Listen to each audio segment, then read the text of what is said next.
नमस्कार, good morning. स्वागत है आप सभी का आपके अपने करंट अफेयर्स की पाठशाला में। मैं एसपी राठौर और आप लोग आज पढ़ेंगे दिन भर का वो महत्वपूर्ण करंट अफेयर्स जो आज की परीक्षा में बहुत ज़्यादा अहम रोल अदा करता है। तो उसी करंट अफेयर्स के बारे में जानेंगे आज। देखते हैं तो बिना समय गंवाए शुरू करते हैं। लेकिन शुरू करने से पहले दिन भर की बातों के लिए सबसे एक सुबह सुबह का एक मोटिवेशनल बात जो कोटेशन है वो आप लोगों के लिए है कि कभी हार न मानने की आदत ही एक दिन बड़ी जीत दिला सकती है। यानी कि कभी भी हार नहीं माननी है, हमेशा कोशिश करनी है। ऐसे भी किसी ने बुजुर्गों ने कहा है कि मन के हारे हार है, मन के जीते जीत। तो हमेशा मन में विश्वास बनाए रखें कि जीत हमारी जरूर होगी। तो आइए देखते हैं। सबसे पहला सवाल है हमारा। इस सवाल का जवाब आप लोग देते चलेंगे, साथ के साथ कमेंट करते चलेंगे। कमेंट में देंगे सवाल का जवाब कि भाई इसका आंसर क्या होगा। सवाल यह है कि लोकसभा द्वारा पारित जन्म व मृत्यु पंजीकरण संशोधन विधेयक, आपको पता होगा कि कल क्या हुआ है कि लोकसभा ने क्या किया है, जन्म व मृत्यु पंजीकरण संशोधन विधेयक 2023 पारित किया है। तो इसके बारे में आपसे पूछा गया है कि बताएं इनमें से कौन सी बातें सत्य हैं। कई बार ऐसे सवाल आ जाते हैं कि भाई पूरा विधेयक दे दिया गया है और उस विधेयक के बारे में पूछ लिया जाता है कि मेन पॉइंट्स उसमें कौन कौन से हैं और वो कौन कौन सी बातें सही हैं। तो सबसे पहली बात पूछी जा रही है कि वर्तमान में जो कहा गया है वो स्टेटमेंट है कि वर्तमान में जन्म व मृत्यु पंजीकरण अधिनियम 1969 द्वारा किया जाता है। किसके द्वारा किया जाता है? 1969 के द्वारा किया जाता है। यानी कि एक पहले से कानून है क्या, उसके द्वारा अब तक हम लोग करते आ रहे हैं। जन्म मृत्यु पंजीकरण प्रमाण पत्र, आप सब जानते हैं कि हम सबका जब जन्म होता है तो उसके बाद ही जन्म और जन्म का प्रमाण पत्र बनवाना होता है। जन्म का सर्टिफिकेट आजकल तो आप जानते हैं, चाहे स्कूल हो कहीं हो, सबसे पहले जन्म प्रमाण पत्र की आवश्यकता होती है। दूसरा पॉइंट कह रहा है कि जन्म व मृत्यु पंजीकरण समवर्ती सूची, जन्म व मृत्यु पंजीकरण जो है वो समवर्ती सूची के अंतर्गत आता है। तो क्या आता है ये भी देखना है हमको। सी के तीसरा पॉइंट है कि यह वर्ष 2023 व उसके बाद जन्मे व्यक्तियों पर लागू होगा। अब कानून 2023 में पारित हुआ है तो सवाल उठता है क्या ये अभी लागू होगा या पूर्ववर्ती यानी कि पुराने समय से लागू किया जाएगा। और डी हमारा है कि उपरोक्त सभी। तो आप कमेंट करके बताइए जब तक कि भाई क्या है इसका सही उत्तर। तो देखें भाई, एक बात तो मैं यहां पर आप लोगों को डिटेल में बता दूं कि सीधी सी बात है कि लोकसभा ने यह कानून पारित कर दिया है, जन्म व मृत्यु पंजीकरण जो संशोधन विधेयक है। ये देखिए, ये कानून नहीं है बल्कि एक संशोधन विधेयक है। अब संशोधन किसमें किया गया है? तो संशोधन किया गया है जन्म मृत्यु पंजीकरण के जो 1969 का कानून है इसमें संशोधन किया गया है। ये बात एकदम सही है।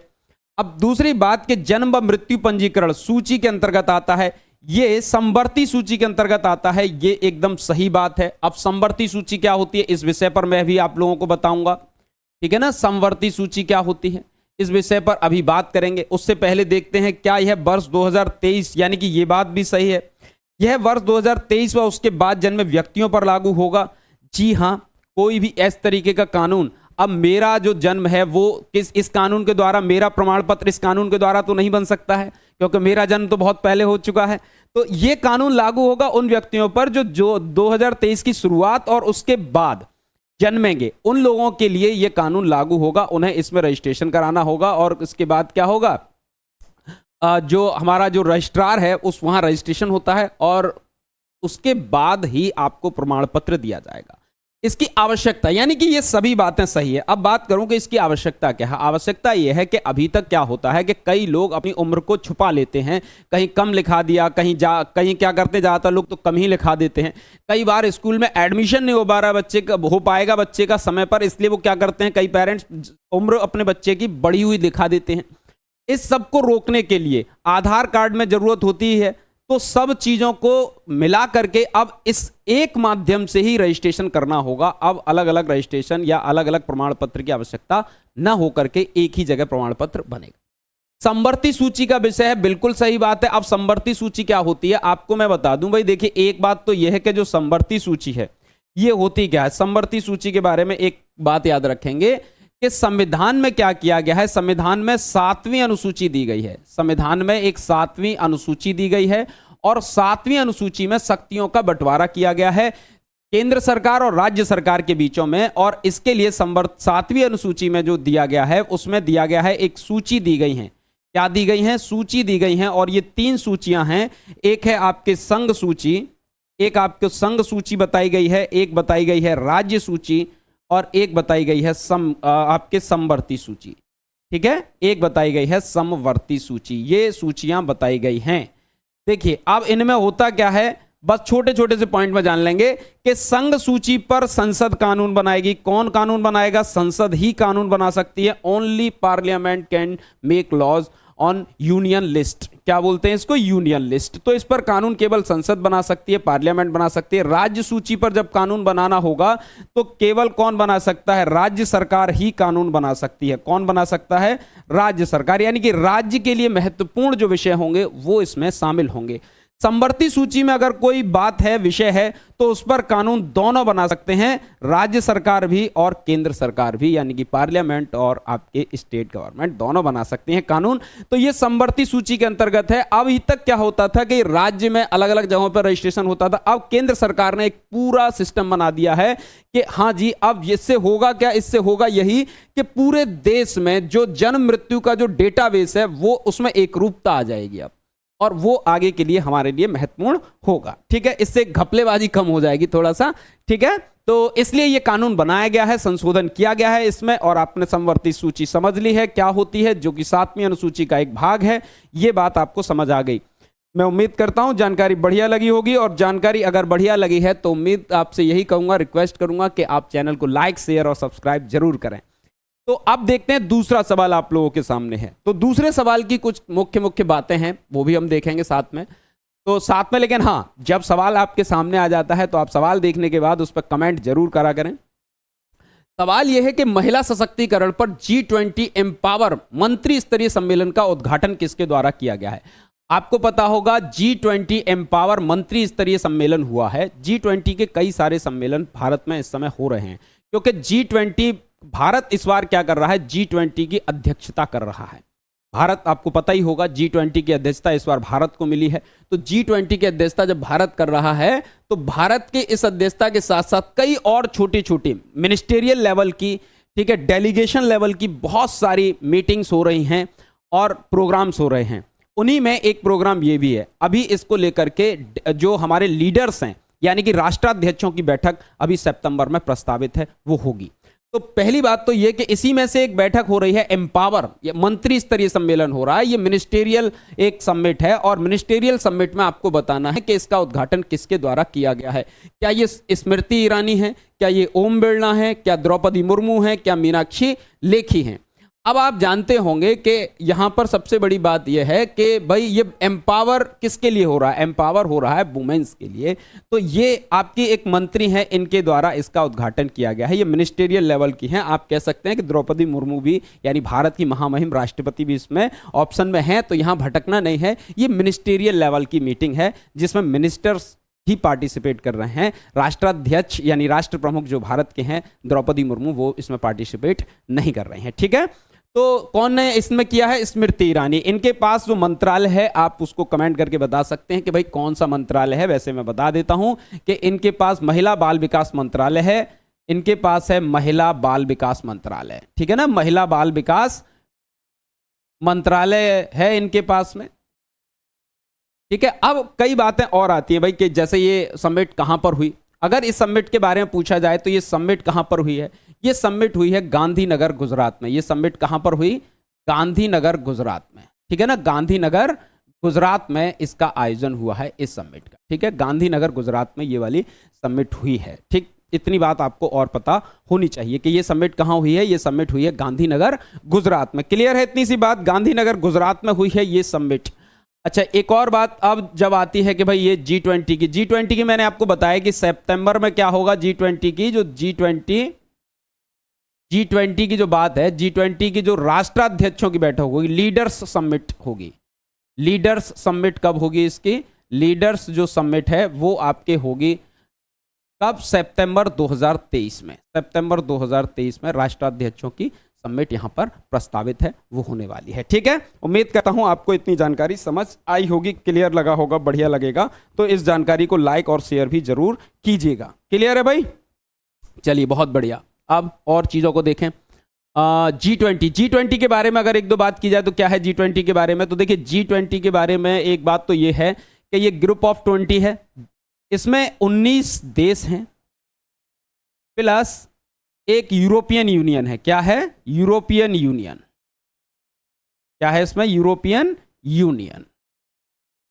इन सबको मिलाकर ही सम्मिलित रूप से क्या कहा जाता है? G20 कहा जाता है। इन सबको मिलाने के बाद ही क्या कहते हैं? इसको G20 कहा जाता है। क्या कहा जाता है? G20 कहा जाता है। क्लियर है इतनी सी बात? इसकी स्थापना की बात करी जाए तो स्थापना 1999 में हुई थी। G20 की स्थापना, G20 की स्थापना हुई थी 1999 में स्थापना हुई है G20 की। गांधीनगर के बारे में जानते होंगे आप लोग। अच्छा, गांधीनगर में एक दो इवेंट और हुई हैं, अगर आप लोगों को पता हो तो। गांधीनगर में एक दो इवेंट और हुई हैं। जैसे गांधीनगर में क्या हुआ? गांधीनगर में एक सेमिकॉन इंडिया का उद्घाटन हुआ था। क्या हुआ था? मैंने आपको कल की क्लास में बताया भी था। सेमिकॉन इंडिया, सेमिकॉन इंडिया भी गांधीनगर गुजरात में उद्घाटन हुआ था, सेमिकॉन इंडिया का भी। ठीक है ना? ये प्राइम मिनिस्टर साहब ने किया था इसका उद्घाटन। सेमिकॉन इंडिया का पार्टिसिपेट इन्होंने किया था यहाँ पर। और गांधीनगर गुजरात जो है, ये आपको पता हो तो ये गुजरात की कैपिटल है।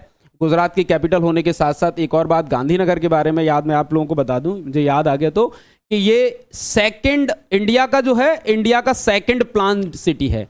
इंडिया का क्या है? सेकंड प्लान्ड सिटी है ये। ऐसा माना जाता है कि सेकंड प्लान्ड सिटी है ये, आफ्टर इसके बाद, आफ्टर चंडीगढ़। ठीक है ना? चंडीगढ़ के बाद ये क्या है? इंडिया का एक प्लांट सिटी है, दूसरा प्लांट सिटी बताया जाता है, आधुनिक प्लांट सिटी अगर बात की जाए तो।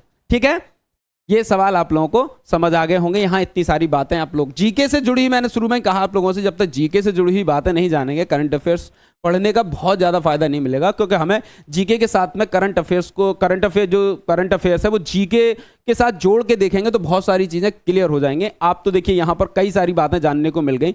एक सवाल परीक्षा में यह भी पूछा गया है कि भाई गांधीनगर किस नदी के किनारे है? तो याद रखें, गांधीनगर साबरमती नदी के किनारे है, गांधी जी के नाम पर है ये। ठीक है ना? चलिए बढ़िया। महिला सशक्तिकरण वाला क्वेश्चन हो गया कि भाई एम्पावर, महिला सशक्तिकरण करना है, इसको लेकर के प्रधानमंत्री ने, हाँ ये बात और कि प्रधानमंत्री ने अभी वीडियो संदेश के माध्यम से इसको संबोधित किया है। ठीक है ना? ये भी आप याद रखेंगे। चलिए अगला सवाल देख लीजिए भाई। अगला सवाल भी बहुत महत्वपूर्ण है। अगला सवाल है कि नई दिल्ली में आयोजित पर्यावरण, वन और जलवायु परिवर्तन मंत्रालय, पर्यावरण, वन और जलवायु परिवर्तन मंत्रालय, पहले ही अलग अलग मंत्रालय होते थे, अब एक कर दिए गए हैं, और की सलाहकार समिति की बैठक हुई है। एक सलाहकार समिति की बैठक हुई। ये बैठक कहां पर हुई? ये बैठक भी अगर परीक्षा में पूछा जाए तो नई दिल्ली में हुई। और इस बैठक का पूछा गया है कि विषय क्या था, किस विषय पर निर्णय लिया गया है, इस विषय पर किस बारे में बैठक की गई है। यानी कि इन जिस मुद्दे पर बैठक हुई है उस मुद्दे को बहुत ज्यादा आगे क्या होगा, फ्यूचर में ध्यान दिया जाएगा और उस मुद्दे पर हम लोग काम करेंगे। तो ये बैठक हुई है, किस पर हुई है? इस बैठक का मुख्य विषय था A 75/75 रामसार स्थल, B 75/2023 रामसार स्थल, C 2024/75 रामसार स्थल, D 70/75 रामसार स्थल। अब आप लोग कमेंट करके बताइए इसका सही उत्तर क्या होगा, इसका सही उत्तर क्या होने वाला है। तो देखिए भाई सही उत्तर क्या होगा इसका मैं आपको बता देता हूं कि ये है 75/75 रामसार स्थल। ठीक है ना? रामसार साइट्स की बात हो रही है। ये किसकी बात हो रही है? रामसार साइट्स की बात हो रही है। रामसार साइट्स क्या होती हैं? अगर हम रामसार साइट्स की बात करें, रामसार साइट्स, तो रामसार साइट्स का मतलब ये है आप लोगों के लिए कि ये आर्द्र भूमि है। क्या है? आर्द्र भूमि, आर्द्र भूमि से संबंधित है। आर्द्र भूमि अब टिपिकल हो गया थोड़ा सा ना, आर्द्र भूमि यानी कि वेटलैंड्स, क्या वेटलैंड से संबंधित है, वेटलैंड से संबंधित है। एक बात तो ये, ठीक है ना, वेटलैंड से संबंधित है ये। अब वेटलैंड आर्द्र भूमि का मतलब होगा जैसे दलदल, तालाब, है ना, दलदल, तालाब, इनसे संबंधित है ये। अब हमें वेटलैंड्स की जरूरत क्यों होती है? क्योंकि वेटलैंड्स क्या करते हैं, ये जो इकोसिस्टम है उसमें बहुत सारी चीजों को बनाए रखते हैं। अगर वेटलैंड्स खत्म हो जाएंगे तो वायुमंडल में कई गैसेस की मात्रा पर इफेक्ट पड़ेगा, गैसेस की मात्रा पर इफेक्ट पड़ने से इकोसिस्टम पर इफेक्ट पड़ेगा। तो इकोसिस्टम खराब ना हो इसलिए रामसार स्थल, एक रामसार संधि हुई थी ना, ये जो रामसार है, रामसार संधि हुई थी। ईरान का एक शहर है रामसार, ईरान का एक शहर है रामसार, वहां हुई थी 1971 में हुई थी। ये 2 फरवरी को हुई थी, 2 फेब 1971 को ईरान के शहर रामसार में ये इस संधि के द्वारा किया गया था कि इन संरक्षण किया जाएगा इन वेटलैंड्स का।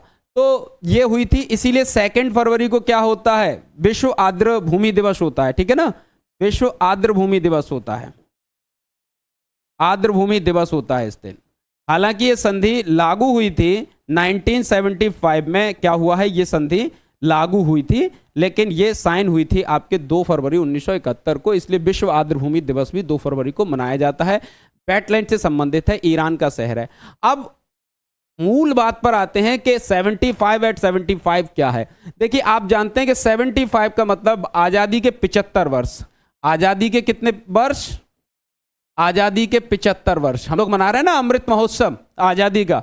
और 75 रामसर स्थल का मतलब है भारत में 75 स्थल हैं, साइट्स हैं रामसर की इस साल 2023 तक, इसलिए ये 75 एट 75 रामसर स्थल इसका नाम रखा गया है। उम्मीद करता हूं ये बात आपको समझ आ गई होगी। और ये निर्णय लिया गया है आपके पर्यावरण, वन एवं जलवायु परिवर्तन मंत्रालय की सलाहकार समिति के द्वारा कि इन विषयों को बहुत महत्व देना है और वेटलैंड्स का संरक्षण करना है जो भारत के 75 रामसर स्थल हैं।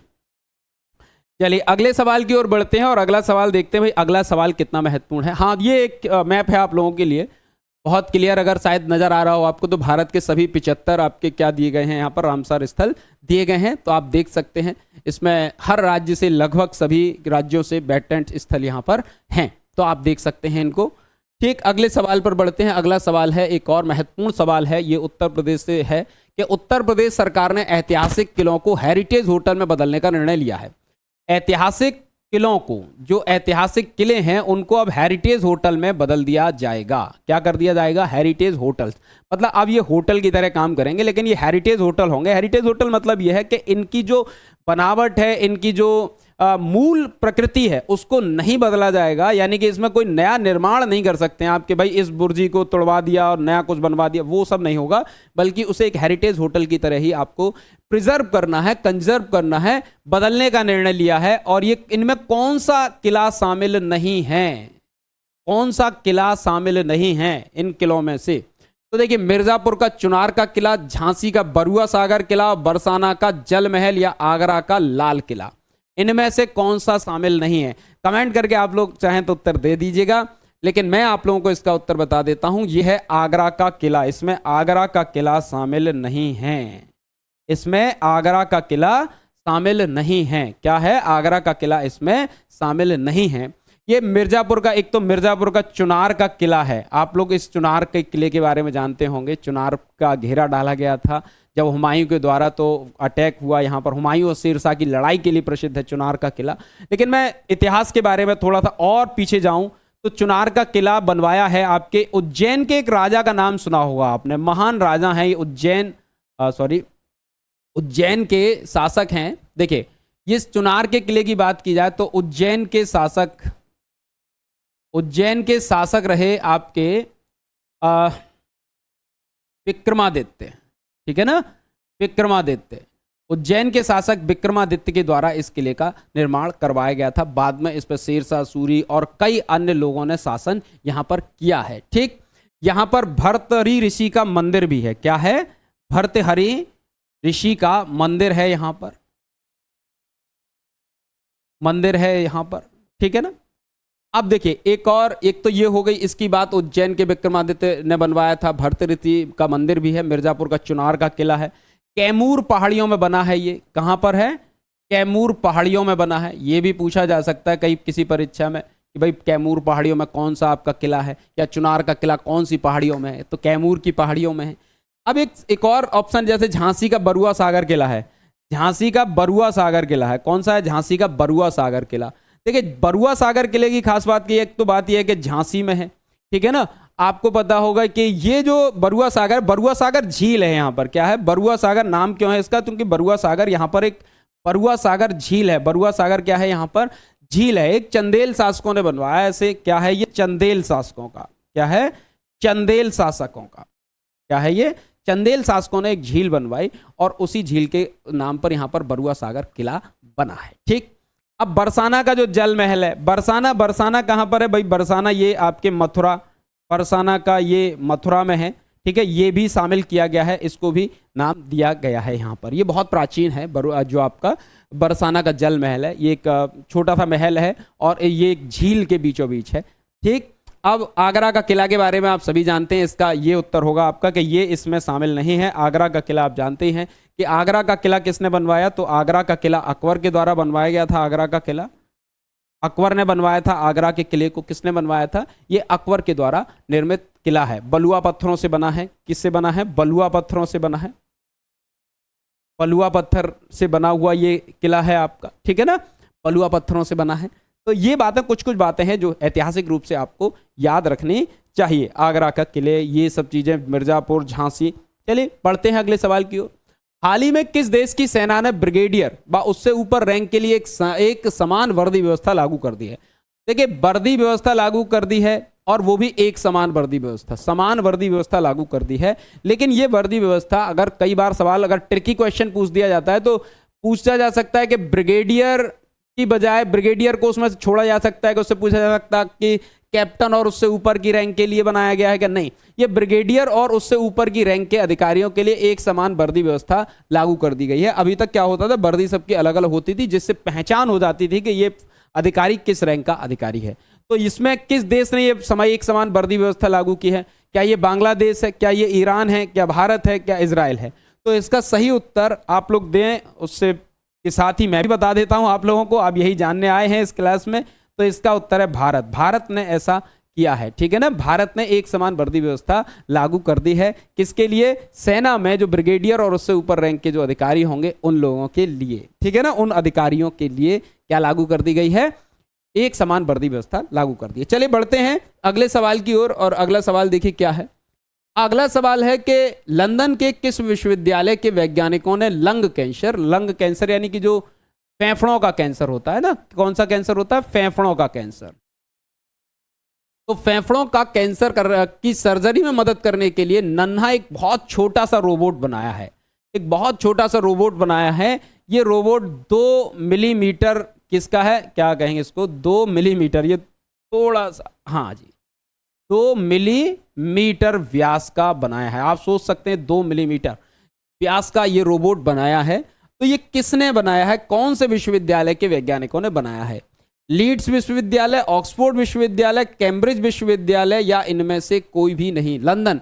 तो लंदन के वैज्ञानिकों ने बनाया है। देखिए भाई, तो कौन सा है? ये सभी विश्वविद्यालय, लीड्स है, ऑक्सफोर्ड है, कैम्ब्रिज है, दुनिया के टॉप विश्वविद्यालय हैं और ये लंदन में है। तो ये लंदन के लीड्स विश्वविद्यालय बनाया है। किसने बनाया है? ये लंदन के लीड्स विश्वविद्यालय ने। किसने बनाया है? लंदन के लीड्स विश्वविद्यालय ने ये बनाया है, ठीक है। इसकी खास बात यही है कि ये क्या करेगा, 2 मिलीमीटर व्यास का है और इसका काम होगा कि इस पॉइंट तक, अगर किसी भी कहीं पर फेफड़ों में क्या है, लंग्स में कैंसर है कहीं पर, तो ये कैंसर है। कैंसर यानी कि जो टिश्यूज होते हैं वो लगातार ग्रो करते रहते हैं। कैंसर में, कैंसर मतलब अनकंट्रोल्ड ग्रोथ होने लगती है टिश्यूज की। तो इसी को जहां पर वो टिश्यूज लगातार ग्रोथ कर रहे हैं, यानी उनमें कोई डिफेक्ट आ गया, तो इस रोबोट को इंजेक्ट किया जाएगा वहां पर। इस रोबोट को क्या किया जाएगा? इंजेक्ट किया जाएगा, क्योंकि ये 2 मिलीमीटर व्यास का है और ये मैग्नेटिक पर काम करता है। किस पर काम करता है? ये मैग्नेट पर काम करता है, यानी कि ये चुंबकीय व्यवस्था पर काम करता है, ठीक है ना। चुंबकीय व्यवस्था पर काम करता है, यानी कि ऊपर से मैग्नेट के माध्यम से क्या हो सकता है, आप इसे मतलब जैसे आप समझते हैं कि भाई इसको कैमरे से देखते चलेंगे और क्या होगा, वहां मैग्नेटिक फील्ड के माध्यम से इसको वहां तक पहुंचाया जाएगा और ये क्या करेगा, वहां के बिना आसपास के टिश्यूज को नुकसान पहुंचाए उन खराब टिश्यूज को क्या कर देगा, वहां से निकाल बाहर करेगा, उनको निकाल देगा, जिससे कि क्या होगा, कैंसर के इस इलाज में बहुत मदद मिलेगी आगे फ्यूचर में, ठीक है ना। अभी इसका मानव पर जो क्या है टेस्टिंग नहीं हुई है, बस रोबोट बनाया गया है, इसकी एनिमल टेस्टिंग हुई है बस, अभी ये मानव पर इसकी कोई टेस्टिंग नहीं हुई है। लेकिन ये लीड्स विश्वविद्यालय के द्वारा बनाया गया है, जो कि कहाँ है, लंदन में है, ठीक है ना। लीड्स विश्वविद्यालय लंदन के बारे में भाई और क्या जाने हम। लंदन के बारे में आप जानते हैं कि टेम्स नदी के किनारे लंदन है, ब्रिटेन की राजधानी है, इंग्लैंड की राजधानी है, ठीक है ना। जैसे आप ये देख रहे हैं यहाँ पर लंदन, टेम्स नदी के किनारे है लंदन। इसकी चलिए कोई नहीं, इतना मैप की जरूरत नहीं है इस क्वेश्चन में। अभी हाल ही में किस देश ने भारतीयों को ई वीजा देना शुरू कर दिया है? क्या कर दिया है? अभी ई वीजा देना शुरू कर दिया है, ई वीजा देना शुरू कर दिया। अब सवाल पूछा जा रहा है किस देश ने किया है कि भारतीयों को अब वो ई वीजा देगा। अभी क्या होता था, मैनुअली वीजा दिया जाता था। आप वहां जाएंगे, यानी कि उस जिस देश में आपको जाना है उस देश की एम्बेसी जाएंगे, वहां डॉक्यूमेंट सबमिट करेंगे और उनसे परमिशन लेंगे, और वो आपको एक टाइम देंगे कि हाँ हम आपको वो मतलब आपके डॉक्यूमेंट्स वेरिफिकेशन के बाद ये टाइम देते हैं कि आप क्या करेंगे कि उनके जो मतलब वीज़ा का जो प्रोसेस है वो अप्रूव कर रहे हैं कि नहीं कर रहे हैं। तो भाई ये किस देश ने शुरू किया है? भारतीयों के लिए किया गया है। तो ये शुरू किया गया है रशिया के द्वारा। किसके द्वारा शुरू किया गया है? रूस के द्वारा ये शुरू किया गया है। जानते हैं रूस हमारा सबसे पुराना और सबसे विश्वसनीय मित्रों की श्रेणी में आता है रूस। तो सबसे विश्वसनीय मित्र ने हमसे कहा है कि हम आप लोगों को, भारतीयों को क्या करेंगे, ये वीज़ा देंगे यहाँ पर। अब इसकी खास बात ये है इस वीज़ा की, ई वीज़ा की, तो ये ई वीज़ा जो है 4 दिन में अप्रूव हो जाएगा, 4 दिन में मिलेगा। यानी आपने अप्लाई किया, 4 दिन में मिल जाएगा। 60 दिन के लिए वैध होगा। ये क्या होगा? 60 दिन के लिए ही वैध होगा। 60 दिन के लिए वैध होगा। ये सिर्फ क्या होगा? 60 दिन के लिए वैलिड रहेगा। ये 60 दिन के लिए वैध रहेगा बस। यानी कि 60 दिन के भीतर ही आपको यात्रा करनी पड़ेगी वीजा मिलने के बाद, और आप इस वीजा को मिलने के बाद 16 दिन तक रूस में रह सकते हैं। ठीक है ना? कई बार ट्रिकी सवाल पूछे जाते हैं, जैसा मैंने पहला सवाल देखा आप लोगों के लिए, वैसा ही सवाल भी पूछा जा सकता है कि ये प्रोसेस, ये पॉइंट्स दे दे, बोले कौन सा पॉइंट सही नहीं है या कौन सा पॉइंट सही है। ठीक है ना? इस तरीके से भी पूछा जा सकता है। ठीक है ना? अभी तो रूस इतना हाईलाइटेड है कि इसकी आप देखेंगे कि रूस के जो राष्ट्रपति हैं व्लादिमीर पुतिन, उन्होंने युद्ध छेड़ रखा है यूक्रेन के खिलाफ। खैर कोई नहीं, मैं आपको बता दूं अमेरिका के साथ हम लोगों को अभी भी एक विवाद चल रहा है, H1B वीजा। ठीक है ना? ये विवाद है किसके साथ? अमेरिका के साथ। ठीक है, ये विवाद चल रहा है किसके साथ? अमेरिका के साथ। ये वाला विवाद है हमारा।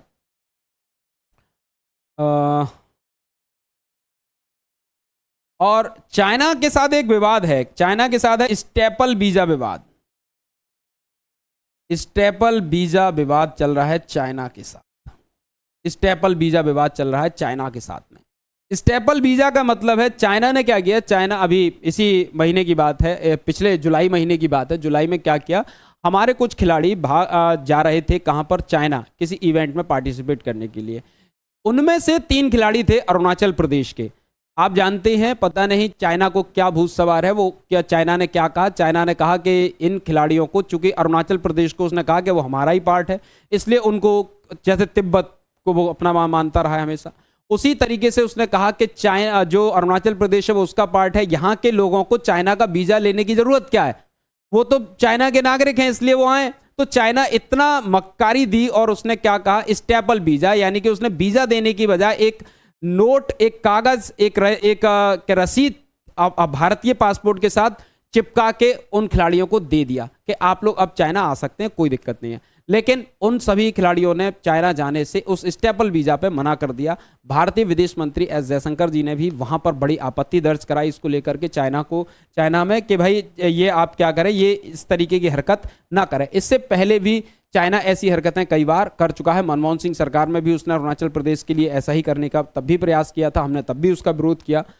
नेपाल के लिए जानते हैं कोई वीजा की जरूरत है क्या? नेपाल के लिए वीजा की जरूरत ही नहीं है। नेपाल के लिए आप बिना वीजा के नेपाल, बिना पासपोर्ट के नेपाल जा सकते हैं।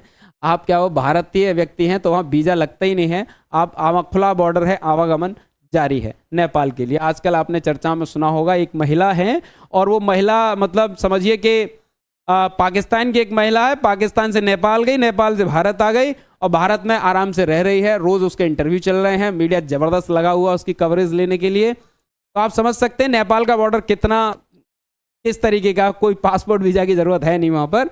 तो ये है, ठीक है। तो रशिया के बारे में आप देखिए ना, रशिया की कैपिटल अगर हम देखें तो रशिया की कैपिटल अगर आपसे कभी पूछ ली जाए तो रशिया की कैपिटल है भाई मॉस्को। ठीक है ना? रशिया का जो उत्तरी हिस्सा है, ये इसे क्या कहा जाता है? इसे कहा जाता है, जो पूर्वी हिस्सा है, उत्तर पूर्वी का पूरा हिस्सा, इसे साइबेरिया कहा जाता है। साइबेरिया दुनिया के सबसे ठंडे इलाकों में आता है ये एरिया। ठीक है ना? ये चीज, चलिए इतनी बात समझ गए। तो H1B वीजा विवाद किसके साथ है? ये विवाद अमेरिका के साथ है। रूस ने हमें दिया है अभी जो ई वीजा दिया है वो रूस ने दिया है। चाइना स्टेपल वीजा विवाद चल रहा है और नेपाल के लिए वीजा की आवश्यकता है ही नहीं।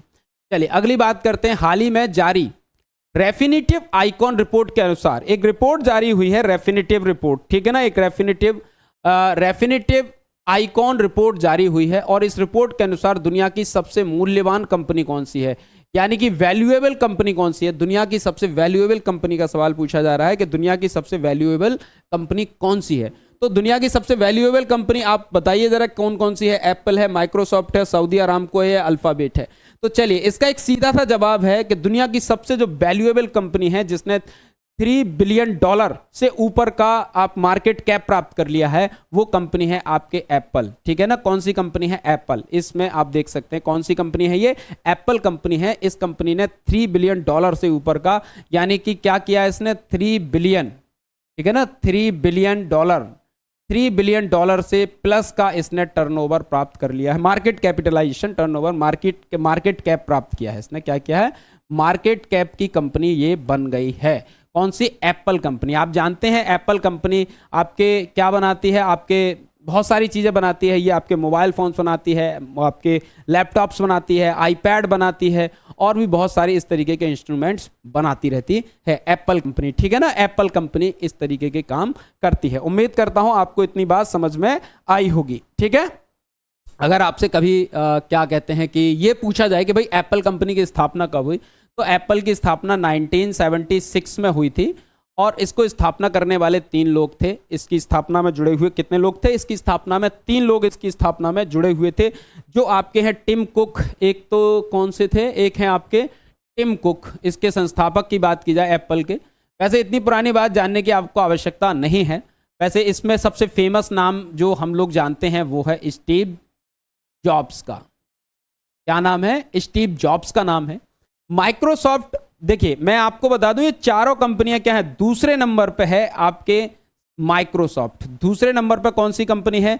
माइक्रोसॉफ्ट कंपनी है। तीसरे नंबर पे सऊदी अरामको कंपनी है और चौथे नंबर पे है आपके अल्फाबेट कंपनी, ठीक है ना। माइक्रोसॉफ्ट क्या काम करती है? माइक्रोसॉफ्ट बनाती है सॉफ्टवेयर कंपनी है ये। माइक्रोसॉफ्ट बनाती है सॉफ्टवेयर, ठीक है ना। माइक्रोसॉफ्ट विंडोज ये सब चीजें बनाने का काम इसका है, ठीक है। ये भी बहुत बड़ी कंपनी है दुनिया की और ये सेकंड वैल्यूएबल कंपनी है वर्ल्ड की। सऊदी अरामको की बात की जाए, सऊदी अरामको ये पेट्रोलियम कंपनी है। ये कैसी कंपनी है? ये पेट्रोलियम कंपनी है, एक पेट्रोलियम कंपनी है सऊदी अरब की, पेट्रोलियम कंपनी है सऊदी अरब की। और अल्फाबेट जो है ये आपके गूगल की पेरेंटल कंपनी है। ये क्या है? गूगल की पेरेंटल कंपनी है, ठीक है ना। गूगल की एक पेरेंटल कंपनी है, उसका नाम है अल्फाबेट। ये भी बहुत बेहतरीन कंपनी यहाँ पर है, ठीक है ना। ये आपको याद रखने चाहिए, ठीक। मैं उम्मीद करता हूँ इतनी जानकारी आपको समझ में आई होगी। तो दुनिया की सबसे वैल्यूएबल कंपनी कौन सी है? एप्पल है दुनिया की सबसे वैल्यूएबल कंपनी, ठीक है।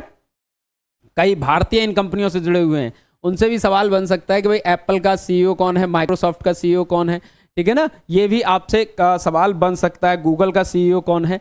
तो हो सके तो आप लोग इनका कमेंट करके जवाब दीजिएगा कि इन कंपनीज के सीईओ कौन से हैं। तो उनका जवाब आप लोग, भारतीय जुड़े हुए हैं इन कंपनियों से सीईओ के रूप में, तो आप उनका भी जवाब दे सकते हैं कमेंट करके। अगला देखिए, अगला सवाल है हमारा कि हाल ही में डॉक्सूरी टाइफून आया, एक क्या आया? डॉक्सूरी एक टाइफून आया है और सवाल यह है कि ये कहाँ पर आया है, किस क्षेत्र को इसने प्रभावित किया है, डॉक्सूरी टाइफून। तो आप टाइफून के नाम से समझते हैं कि भाई टाइफून किस क्षेत्र में आते हैं ना। टाइफून क्या है? ये चक्रवात है। ये क्या होते हैं? ये चक्रवात होते हैं, साइक्लोन होते हैं। अब ये जो साइक्लोन है, अब ये साइक्लोन को टाइफून कहाँ कहा जाता है? क्या टाइफून कहाँ कहा जाता है? और इन टाइफून्स के भी नाम रखे जाते हैं चक्रवातों के। तो इस टाइफून का नाम रखा गया डॉक्सूरी टाइफून। तो आपसे सवाल यह है कि ये कहाँ पर आया है? क्या ये ताइवान में आया है, क्या ये फिलीपींस में आया है, क्या ये चीन में आया है, या उपरोक्त सभी? इन तीनों जगहों पर इसने तबाही मचाई है। तो उपरोक्त सभी जगहों पर इसने तबाही मचाई है। उपरोक्त सभी जगहों पर इसने क्या किया? तबाही मचाई है। ताइवान में भी, फिलीपींस में भी और चीन में भी इसने डॉक्सूरी टाइफून ने तबाही मचा रखी है, ठीक है ना। आप देख सकते हैं ये सब जगह आसपास एक दूसरे के आसपास ही हैं। ये साउथ चाइना सी में आया है। ये कहाँ पर है? ये साउथ चाइना सी, यानी कि दक्षिणी चीन सागर में ये तूफान चक्रवात उठा है। तो और उसके बाद आप देखेंगे ये ताइवान का हिस्सा है, ये चाइना का हिस्सा है, ठीक है ना। और ये फिलीपींस, ताइवान और ये आपका चाइना। इन तीनों जगह के बीच में ये है साउथ चाइना सी, और यहाँ पर ये आया है आपके डॉक्सुरी तूफान। तो ये फिलीपींस होते हुए फिलीपींस से ताइवान, और ताइवान से बढ़ गया है पूर्वी चीन की तरफ। कहाँ बढ़ गया है? पूर्वी चीन की तरफ ये बढ़ गया है। शायद आपको इस पेन से नजर नहीं आएगा। तो ये फिलीपींस है, ये ताइवान है और ये चाइना है, और ये आया है साउथ चाइना सी में। और इसके बाद ये फिलीपींस को प्रभावित करता हुआ, ताइवान को प्रभावित करता हुआ पूर्वी चीन की तरफ ये बढ़ गया है, और इसने भयंकर तबाही मचा रखी है यहाँ पर, ठीक है ना, इस क्षेत्र में। चक्रवातों के बारे में आप सब जानते हैं भाई, चक्रवात होते क्या है।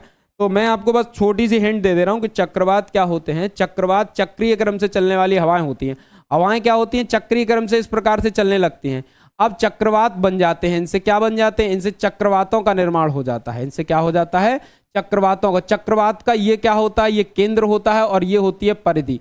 तो चक्रवात में परिधि पर होता है हाई प्रेशर, और चक्रवात के केंद्र में होता है लो प्रेशर। तो चक्रवात में क्या सिचुएशन होती है? अब आपको एक बात ये भी पता होगी, भूगोल अगर आपने पढ़ी होगी, तो हवाएं जो होती हैं वो हमेशा हाई प्रेशर से लो प्रेशर की ओर चलने लगती हैं। क्या होती हैं? High pressure to low pressure की ओर, अंदर की ओर चलने लगेंगी, ठीक है ना। तो यानी कि परिधि से केंद्र की ओर हवाएं चलने लगती हैं। इन्हीं चक्रीय क्रम की हवाओं को चक्रवात कहा जाता है। इनके अलग अलग जगह नाम है। आप लोग कमेंट करके बताइएगा कि चक्रवातों को अमेरिका में क्या कहा जाता है, ठीक है ना। अमेरिका में क्या कहा जाता है, इनको जरूर बताइएगा कमेंट करके, ठीक।